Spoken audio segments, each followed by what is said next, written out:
SEND, broad areas of need.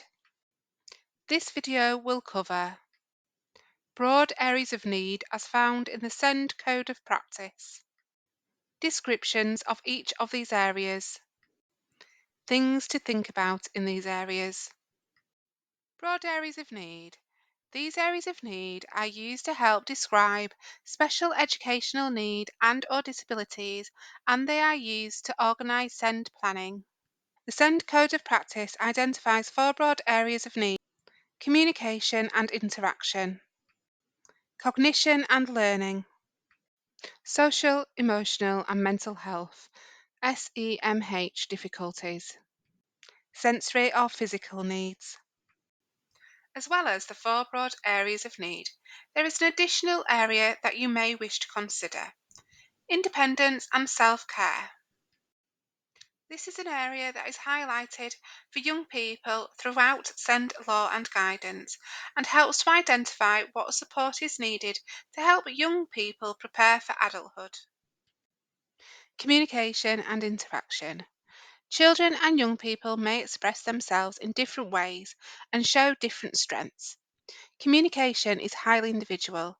Children may use more gestures, need visual supports, and access to alternative methods to support them getting their views and needs understood. Think about how they communicate with others and interact with the world around them.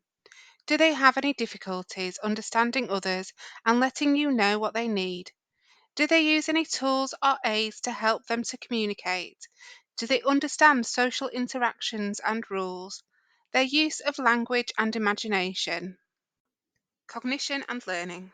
Children and young people can learn, store, and process information differently. Understanding the levels your child or young person is working at can be supported by both speaking to the class teacher or SENCO and from information such as school reports, termly data, and checking on progress with the class teacher or SENCO throughout the year. Think about what areas of learning are they finding difficult? Are they getting any help or support at school with their learning? What type of learning environment is helpful or unhelpful to them? Do they become distracted easily? Do they need information in a particular format, such as written down, verbally, or in picture form? Do they remember things well? Can they work independently? How do they manage with their homework? What progress have they been making with their learning? Social, emotional, and mental health, SEMH. Children and young people may experience a wide range of social and emotional difficulties which show up in different ways. These may include becoming withdrawn or isolated, or by displaying behaviours which may be challenging. Think about, do they prefer to be alone or in groups? Can they express how they are feeling? What does this look like? Do they need support with this? Do they worry about things? How do they cope with change? How do they make and maintain friendships? Are they getting help or support in school around friendships and/or emotions, such as one-to-one support, supervision at social times, visual prompts or check-ins or small group work? Any concerns about their overall emotional well-being?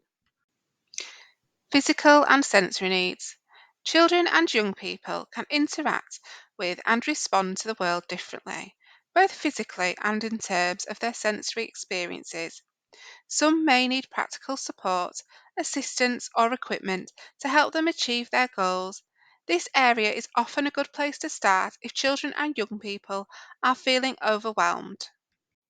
Think about, can they use tools and resources independently, or do they need support? Do they need any specialist equipment? Do they have support for their motor skills, such as writing, holding pens, holding scissors, tying shoelaces? Do they use the toilet by themselves or with support? Do they have support to dress and undress? Can they eat their lunch by themselves and use cutlery? Are they sensitive to smells, lights, sounds, foods, different environments, crowds? Do they need to fidget or move about? Do they shout out or act impulsively? Are there any health or medical needs, such as medications, aids, sessions or appointments that they have with any specialists? Alongside the four broad areas of need, another area that might be helpful to think about is independence and self care. Some children and young people may need additional support, training, or assistance to be able to care for themselves and move towards independence and adulthood.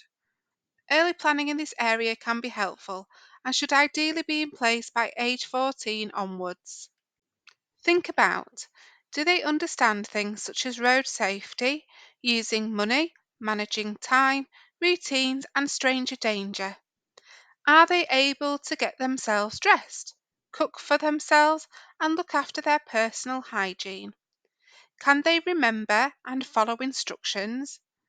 Do they need any additional support in school for any of these? When thinking about your child and the broad areas of need, we would suggest making a list for each of the areas so you can consider your child or young person's development and if you feel they need more support in any of these areas. Further SEND information and advice on a wide range of topics is available on our website. Visit www.leedssendias.co.uk. On social media, search Leeds Sendias. Other sources of information, advice, and support.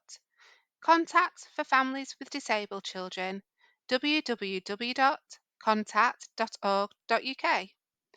IPSE, independent provider of special educational advice www.ipse.org.uk.